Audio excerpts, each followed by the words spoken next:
Very good evening student. बेटा जैसे कि वादा किया गया था कि इतिहास की क्लासेज, हिस्ट्री की क्लासेज हम आज से ही स्टार्ट करेंगे, तो बेटा आज इतिहास की फर्स्ट क्लास है, हिस्ट्री की आज फर्स्ट क्लास है। चैप्टर है इंडस वैली सिविलाइजेशन, सिंधु घाटी सभ्यता। बेटा ये चैप्टर काफी बड़ा है, ये हम 2 पार्ट में इसको कंप्लीट करेंगे। आज इसका फर्स्ट पार्ट है और अगला पार्ट में कल ही या परसों में इसका अगला पार्ट बना दूंगा, क्योंकि करंट अफेयर की क्लासेस भी बेटा हमारी चलती रहेंगी साथ में, और एक सब्जेक्ट भी मैं साथ में यहां पर स्टार्ट कर दूंगा। जैसे कि आज इतिहास की फर्स्ट क्लास है इंडस वैली सिविलाइजेशन की, आप देखोगे है ना। मैं इसके बारे में थोड़ा सा समझा दूं आपको। पहले एक बार फर्स्ट जो क्वेश्चन है वो देख लीजिए आप। जैसे भारतीय पुरातत्व सर्वेक्षण के जनक कौन थे? Father of archaeological survey in India. तो बेटा इसका आंसर क्या है? इसका आंसर मैं बता दूं, फिर मैं एक बार सिंधु घाटी सभ्यता के बारे में थोड़ा सा आपको बताऊं। इसका आंसर क्या है? Alexander Cunningham. Alexander Cunningham. अब मैं इसके बारे में थोड़ा सा आपको बता दूं, सुनो। सिंधु घाटी सभ्यता की खोज बेटा 1921 में हुई थी, 1921 में दयाराम साहनी ने की थी, है ना। उससे पहले हम यही मानते थे कि भारत में वैदिक सिविलाइजेशन थी, सबसे प्राचीन ओल्डेस्ट वैदिक सिविलाइजेशन थी। लेकिन 1921 के बाद हमें पता चला कि वैदिक सिविलाइजेशन से, वैदिक सभ्यता से भी पहले सिंधु घाटी सभ्यता थी हमारे भारत में। और इसका हमें पता कब चला? इसका पता चला बेटा जब भारत के अंदर रेलवे लाइन का काम चला हुआ था। भारत में पहली ट्रेन कब चली थी? 16 अप्रैल इन 1953 लॉर्ड डलहौजी ने यह काम स्टार्ट करवाया था, और उसी दौरान लाहौर से कराची रेलवे ट्रैक बिछाया जा रहा था। तब वहां पर खोदबीन की जा रही थी, तब वहां से कुछ ईंटें मिली थी, लेकिन वहां पर जो इंजीनियर थे उन्होंने इसको यूज कर लिया, ज्यादा ध्यान नहीं दिया गया। लेकिन जब वो ज्यादा तादाद में वो निकलने लगा वो सब चीजें, तो एक आदमी अलेक्जेंडर कनिंघम, ये जो बंदा है, इस बंदे ने रिसर्च स्टार्ट किया कब? इन 1856। मैं यहां पे लिख दूं, ये आपके कैमरे के सामने आ रहा है, इन 1856 1856 में अलेक्जेंडर कनिंघम ने रिसर्च स्टार्ट किया। हालांकि देखो उस टाइम पर कौन थे? उस टाइम पर थे लॉर्ड डलहौजी। अब जो लॉर्ड डलहौजी गवर्नर हैं बेटा, ये इतना इंटरेस्ट नहीं दिखाया इन्होंने, इसलिए ये काम थोड़ा सा ठंडे चलता रहा। ये लॉर्ड डलहौजी का टाइम क्या था? इन 1848 से 1856, ये जो समय था 1848 से 1856, ये समय था लॉर्ड डलहौजी का हमारे भारत में। इतने समय तक वो गवर्नर जनरल रहे, है ना। एक चीज मैं आपको और बता दूं, 1857 की जो क्रांति है, जो रिवोल्ट है 1857 का, उसका बीजारोपण, उसको शुरुआत किसने दे दी थी? लॉर्ड डलहौजी ने। वो क्यों हुआ था? क्योंकि लॉर्ड डलहौजी ने doctrine of lapse policy start की थी, राज्य हड़प नीति इसी आदमी ने चलाई थी, जिसके तहत क्या था? जिस भी राजा का अपना बेटा नहीं होगा उसका सारा राज्य हड़प लिया जाएगा अंग्रेजों के द्वारा। इसलिए रानी झांसी की रानी ने ऐसी वो लड़ाई लड़ी थी, और ये क्रांति धीरे धीरे बढ़कर ये क्रांति शुरू हो गई थी 1857 में। हालांकि इस क्रांति की शुरुआत मानी जाती है 10 मई को। 10 मई को मेरठ से, 10 मई मेरठ से ये स्टार्ट होती है 1857 में, है ना। लेकिन इस क्रांति का बीज बोया गया था लॉर्ड डलहौजी के द्वारा। ये क्रांति हुई थी लॉर्ड कैनिंग के समय में। देखो लॉर्ड डलहौजी तो 1856 में चले गए थे। उसके बाद कौन आए? Lord Canning. लॉर्ड कैनिंग ही भारत का अंतिम गवर्नर जनरल और भारत का फर्स्ट वायसराय। कौन? Lord Canning. लॉर्ड कैनिंग के समय में ही रिवोल्ट हुआ था 1857 का। भारत में यूनिवर्सिटीज की स्थापना भी लॉर्ड कैनिंग ने की थी। लॉर्ड कैनिंग ही भारत का अंतिम गवर्नर जनरल और फर्स्ट वायसराय रहा। काफी चीजें लॉर्ड कैनिंग के समय में हुई थी। लॉर्ड कैनिंग ही वो आदमी है जिसने बोला कि बहादुर शाह जफर सेकंड भारत में अंतिम मुगल बादशाह होंगे। ये जो मैंने क्वेश्चन आपको बताए, ये सभी क्वेश्चन एसएससी में पूछे गए हैं। इन क्वेश्चंस को आप नोट कर लेना, जो मैंने क्वेश्चन आपको बोले हैं। हालांकि इनका जो चैप्टर आएगा, हम मॉडर्न हिस्ट्री पढ़ेंगे, तब मैं इनको एक एक को मैं लिखित में आपके सामने मैं बताऊंगा। अभी हम बात कर रहे हैं इंडस वैली सिविलाइजेशन की, सिंधु घाटी सभ्यता की। बेटा 1921 से पहले हम यही समझते थे कि भारत में वैदिक सभ्यता है, उससे पहले कोई है ही नहीं। लेकिन 1921 में जो दयाराम साहनी ने उन्होंने खोज किया किसको? हड़प्पा को। तब हमें जाके पता चला कि सिंधु घाटी सभ्यता भी और भी पुरानी है ना। तो अलेक्जेंडर कनिंघम 1856 में इस आदमी ने रिसर्च की, लेकिन कुछ कारनामा नहीं कर पाए। फिर बात आती है कब की? फिर बात आती है 1905 में, यानी कि लॉर्ड कर्जन एक ऐसा आदमी जो खुद भी इस डिपार्टमेंट में रह चुका था, आर्कियोलॉजिकल जो डिपार्टमेंट है उसमें काम ये कर चुका था अपने वहां पर। तो लॉर्ड कर्जन इसमें इंटरेस्ट रखते हैं, इसलिए लॉर्ड कर्जन ने क्या किया बेटा? लॉर्ड कर्जन ने, मैं देखो आपको बताऊं इसमें, लॉर्ड कर्जन ने, मैं यहां आपको बता रहा हूं ऊपर, लॉर्ड कर्जन ने यहां लिख रहा हूं, जॉन मार्शल एक आदमी, जॉन मार्शल को इसका चेयरमैन बनाया। किसका चेयरमैन? जॉन मार्शल को लॉर्ड कर्जन ने चेयरमैन बनाया, किसका? आर्कियोलॉजिकल डिपार्टमेंट का। और जॉन मार्शल ने इसके दो टीमें बनाई, एक का दयाराम साहनी एक टीम के हेड है, दूसरी टीम के हेड है कौन? आरडी बैनर्जी। तो दयाराम साहनी ने 1921 में हड़प्पा की खोज की, आरडी बैनर्जी, राखलदास बैनर्जी ने किसकी खोज की? 1922 में मोहनजोदाड़ो की। और तब से यह सिलसिला स्टार्ट हो गया, धीरे धीरे करके हमने किसकी खोज की? कालीबंगन की, लोथल की, बनवाली की, धोलावीरा की, ये सभी साइट्स हमारे सामने आई हैं, है ना। तो इस क्वेश्चन को इस क्वेश्चन का आंसर क्या है इसका? भारतीय पुरातत्व सर्वेक्षण के जनक कौन? Father of archaeological survey in India. तो बड़ा ही जबरदस्त क्वेश्चन है। इसका आंसर क्या है? फिर से सुन लें, इसका आंसर है अलेक्जेंडर कनिंघम। यही वो आदमी है जिसने सबसे पहले सिंधु घाटी सभ्यता के बारे में रिसर्च स्टार्ट किया इन 1856। ठीक है ना। नेक्स्ट क्वेश्चन, भारतीय पुरातत्व सर्वेक्षण विभाग की स्थापना किसने की थी? Founder of archaeological department in India. देखो मैंने जैसा कि अभी बताया कि इसका डिपार्टमेंट ये किसने बनवाया था? लॉर्ड कर्जन ने इसका डिपार्टमेंट बनवाया था। कब की? देखो इसका टाइमिंग क्या था इंडिया में? इसका टाइमिंग था बेटा 1899 से 1905। 1899 से 1905 तक ये भारत के वायसराय रहे, है ना। तो लॉर्ड कर्जन का इंटरेस्ट था आर्कियोलॉजिकल जो चीजें हैं उनमें, इसलिए इस आदमी ने जॉन मार्शल को इसके लिए चुना, जॉन मार्शल को चेयरमैन बनाया इस डिपार्टमेंट का। और जॉन मार्शल ने दो टीमें बनाई, किसकी? फर्स्ट टीम थी दयाराम साहनी के लीडरशिप में और दूसरी टीम थी आरडी बैनर्जी की लीडरशिप में। और दोनों ने बड़ा ही लाजवाब काम करके दिया। तब हमें मालूम चला कि भारत में वैदिक सभ्यता से भी पहले सिंधु घाटी सभ्यता थी। तो ये इसके डिपार्टमेंट के हेड कौन है? Lord Curzon. ये रहा नेक्स्ट क्वेश्चन आपके सामने। सिंधु घाटी सभ्यता कौन से युग की सभ्यता है? तो बेटा इसका आंसर है ब्रॉन्ज एज सिविलाइजेशन। इसका आंसर क्या है? Bronze age civilisation. ब्रॉन्ज यानी कांसा, ये कांस्य युगीन सभ्यता है। कैसी सभ्यता है?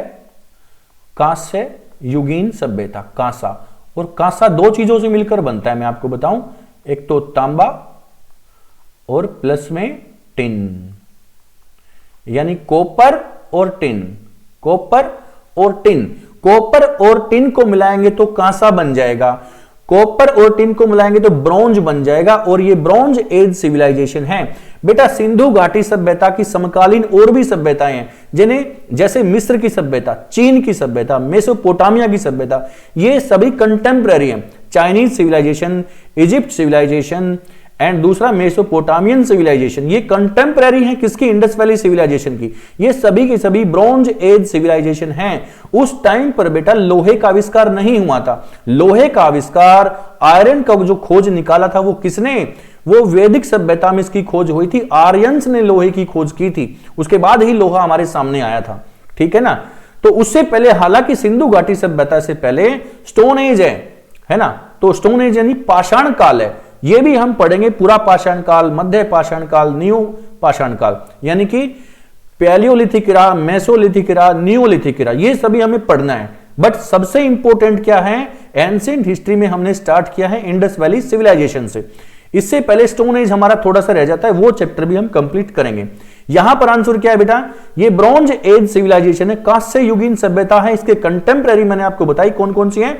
मेसोपोटामियन सभ्यता, इजिप्ट सभ्यता, ठीक है ना, यानी मिस्र की सभ्यता, मेसोपोटामिया यानी इराक की सभ्यता, चीन की सभ्यता, ठीक है ना। तो ये सभ्यताएं कंटेम्परेरी हैं, समकालीन हैं, सारी की सारी ब्रॉन्ज एज सिविलाइजेशन हैं। ओके, इनका टाइमिंग बता दूं मैं, जो हमारी सिंधु घाटी सभ्यता का जो ज्यादातर जो मान्य समय है वो 2500 बीसी से 1750 बीसी तक माना जाता है।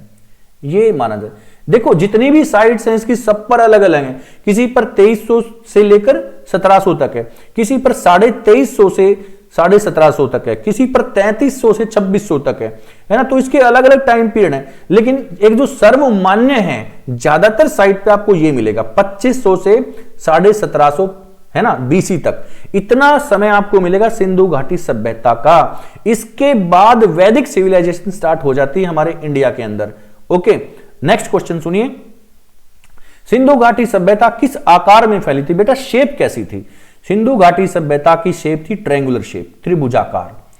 त्रिभुजाकार ऐसे है, ये ऐसे ऐसे। ये जम्मू कश्मीर में नॉर्थ पार्ट है, इसका साउथ पार्ट किधर है? महाराष्ट्र में है, इसका वेस्ट पार्ट बलूचिस्तान में है, और इसका ईस्टर्न जो पार्ट है यहां पर ये मेरठ के अंदर है। यहां पर क्या है? मेरठ। यहां पर क्या है? मांदा। यहां पर क्या है? दाइमाबाद। यहां पर क्या है? बलूचिस्तान। सुत का गैंडोर है, यहां पर सुत का गैंडोर है बलूचिस्तान के अंदर। तो ये ट्रायंगुलर शेप में है। सिंधु घाटी सभ्यता कैसे स्प्रेड हो रखी है? ये ट्रायंगुलर शेप में, त्रिभुजाकार के अंदर है ये पूरी सिविलाइजेशन के। ओके, पूरे की पूरी सिविलाइजेशन ये त्रिभुजाकार है, ट्रायंगुलर शेप के अंदर है। ओके, नेक्स्ट पॉइंट मैं आपको थोड़ा सा, देखो मैंने आपको बताया, मैं थोड़ा सा और भी आपको बता दूं। इसमें देखो हम इसको ऐसे बना लेते हैं, इसका जो नॉर्थ पार्ट है ये जम्मू कश्मीर के अंदर है और इसका नाम है मांदा। मांदा। इसका जो दक्षिणी पार्ट है ये महाराष्ट्र के अंदर है, इसका नाम है दाइमाबाद। दाइमाबाद। इसका जो ईस्टर्न पार्ट है, इसका ईस्टर्न पार्ट है आलमगीर। आलमगीर मेरठ के अंदर। और इसका जो वेस्टर्न पार्ट है, यहां पर जो वेस्टर्न पार्ट है बलूचिस्तान पाकिस्तान के अंदर है। बलूचिस्तान ये पाकिस्तान के अंदर है, यहां लिख दूं मैं बलूचिस्तान, सुत का गैंडोर पाकिस्तान। तो ये इस तरह से आप इसको कह सकते हो। और ये ट्रायंगुलर शेप में बनेगा। देखो ये ऐसे बनेगा जैसे मैंने आपको दिखा रखा है नीचे। मैं फिर से दिखा दूं, ये जम्मू कश्मीर है, ये यहां पर जम्मू कश्मीर से, ये जम्मू कश्मीर से नीचे गया। सॉरी, देखो मार्कर थोड़ा सा काम सही से नहीं कर रहा, मैं फिर से थोड़ा सा इसको बना के दिखाऊं आपको। ये ट्रायंगुलर शेप है बेटा, जैसा कि जम्मू कश्मीर से नीचे आएंगे हिमाचल प्रदेश, उत्तराखंड, उत्तर प्रदेश, उत्तर प्रदेश में कौन सा? मेरठ। देखो इस तरह से ये गया इधर और ये गया इधर।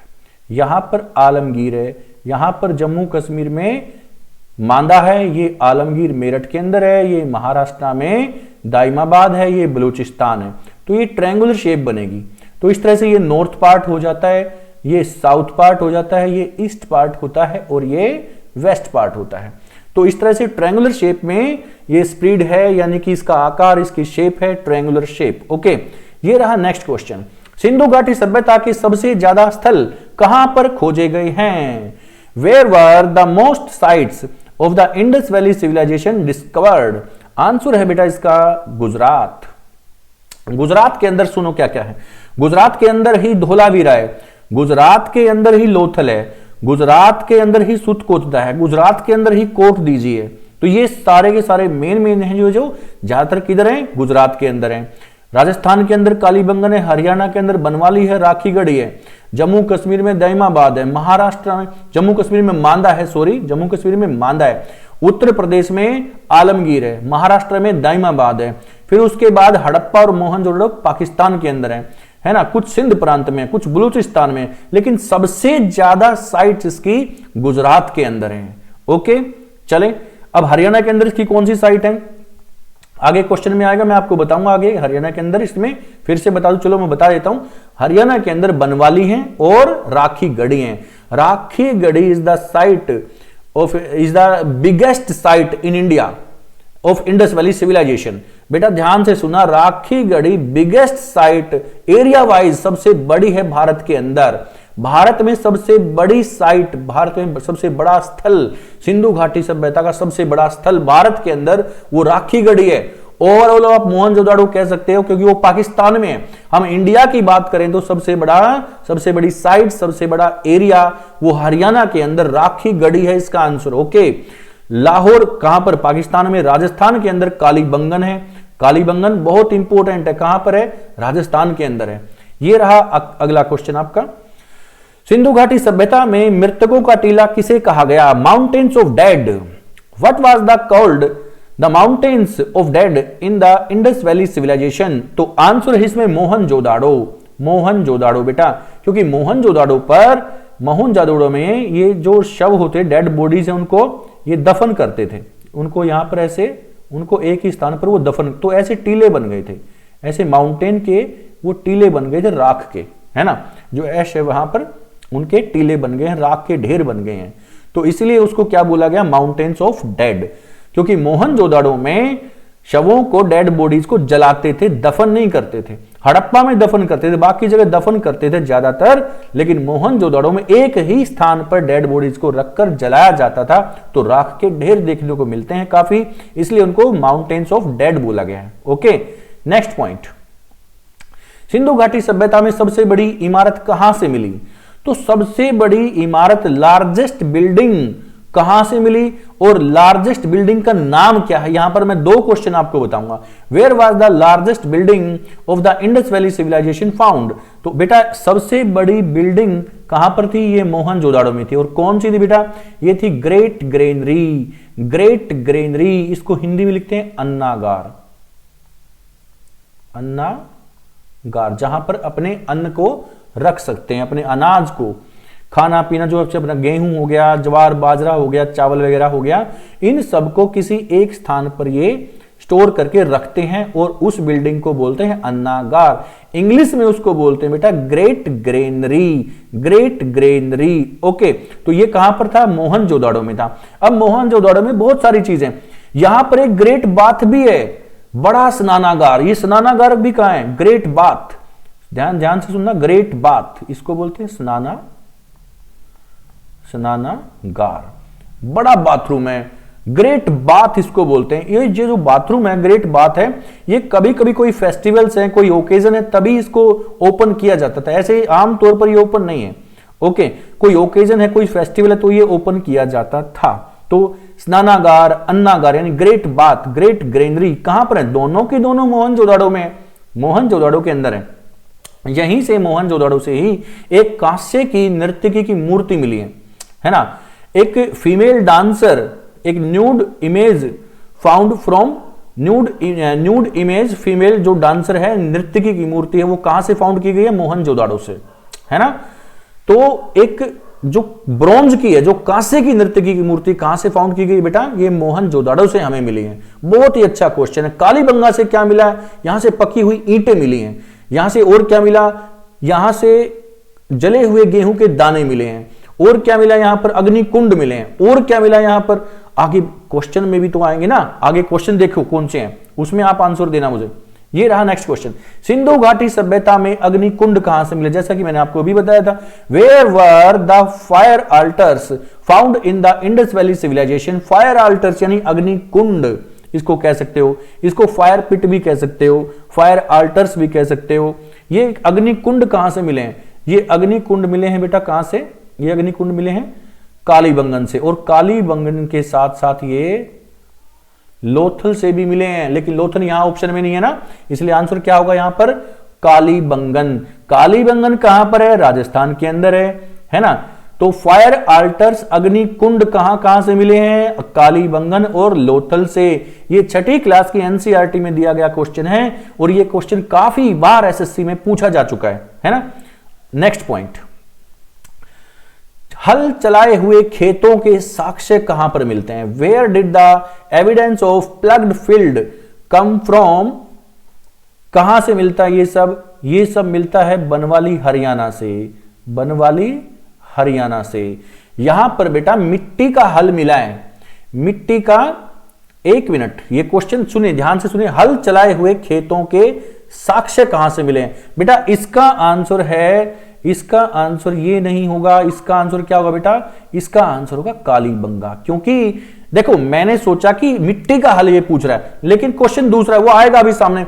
हल चलाए हुए खेतों के साक्ष्य, हल चलाए हुए प्लग्ड फील्ड, जिसमें खेत के अंदर ऐसा दिखे कि यहां पर अभी हल चलाया गया है, यहां पर बुआई की गई है। तो इस प्रकार के एविडेंस हमें कहां से मिले हैं? कालीबंगन हनुमानगढ़ राजस्थान से मिले हैं। कालीबंगन हनुमानगढ़ राजस्थान में स्थित है, वहीं पर हमें ऐसे साक्ष्य देखने को मिलते हैं। पकी हुई मिट्टी की ईंटें, मिट्टी की ईंटें जो कहां पर मिली हैं? कालीबंगन से मिली हैं। काली चूड़ियां वगैरह कहां से मिली हैं? कालीबंगन से मिली हैं। जले हुए गेहूं के दाने कहां से मिले? कालीबंगन से मिले हैं। बहुत कुछ यहां पर मिला है ना। नेक्स्ट पॉइंट देखते हैं। सिंधु घाटी सभ्यता का कौन सा स्थल 3 भाग में डिवाइड था? 3 पार्ट्स में डिवाइड था। Which side divided into 3 parts in Indus valley civilization? देखो बेटा ध्यान से सुनेंगे सभी बच्चे, इसका आंसर क्या है? इसका आंसर धोलावीरा। धोलावीरा 3 पार्ट्स में डिवाइड है। ऐसे 3 पार्ट्स हैं, ऐसे 3 पार्ट्स हैं। बाकी सभी जैसे हड़प्पा, जैसे मोहनजोदड़ो, कालीबंगन, लोथल, बाकी सभी 2 पार्ट में, लेकिन धोलावीरा 3 पार्ट्स में है। तो ये 2 पार्ट क्या थे? जो सभी जैसे हड़प्पा, मोहनजोदड़ो, लोथल, कालीबंगन, ये 2 पार्ट्स में डिवाइड है। एक वो पार्ट है जो कि रॉयल फैमिलीज के लिए, वीआईपी लोगों के लिए, राजा महाराजा महामंत्री वगैरह उनके लिए होगा। ओके, दूसरा पार्ट है आम पब्लिक के लिए, आम जनता के लिए, जो कि बड़ा है और जो कि नीचे है, थोड़ा सा झील में, डाउन एरिया में है। और जो अपर पार्ट है उसको बोला गया फोर्ट यानी दुर्ग। जो लोअर पार्ट है उसको निचला नगर बोला गया आम पब्लिक के लिए। अपर पार्ट छोटा है क्योंकि वीआईपी भी तो कम है, इसलिए अपर पार्ट को बोला गया दुर्ग। और जो नीचे वाला, जो लोअर पार्ट है, नीचे वाला जो डाउन एरिया है, जो झील में है, वो ज्यादा आदमी है उसके अंदर, क्योंकि आम पब्लिक ज्यादा है इसलिए वो बड़ा है ना। तो ये 2 पार्ट में सब थे। लेकिन धोलावीरा बेटा कितने पार्ट में था? 3 पार्ट्स में है धोलावीरा। एक तो रॉयल फैमिलीज के लिए यानी कि मेन आदमी उनके लिए, दूसरा आम जनता के लिए, तीसरा खाली पड़ा है, खाली स्थान है, कोई ओकेजन है, कोई फेस्टिवल, तब उसको स्टार्ट करते हैं, तब वहां पर उसको ओपन किया जाता है। वो खाली पड़ा मैदान है फिलहाल, है ना। तो इस प्रकार से 3 पार्ट्स में डिवाइडेड है। कौन सा? धोलावीरा। आलमगीर किधर है? मेरठ उत्तर प्रदेश में। राखीगढ़ी हरियाणा में। दाइमाबाद किधर? ये महाराष्ट्र के अंदर है। दाइमाबाद किधर है? महाराष्ट्र में। ओके चलो नेक्स्ट पॉइंट। ये रहा वो क्वेश्चन, मिट्टी का हल खिलौना कहां से मिला? From where was the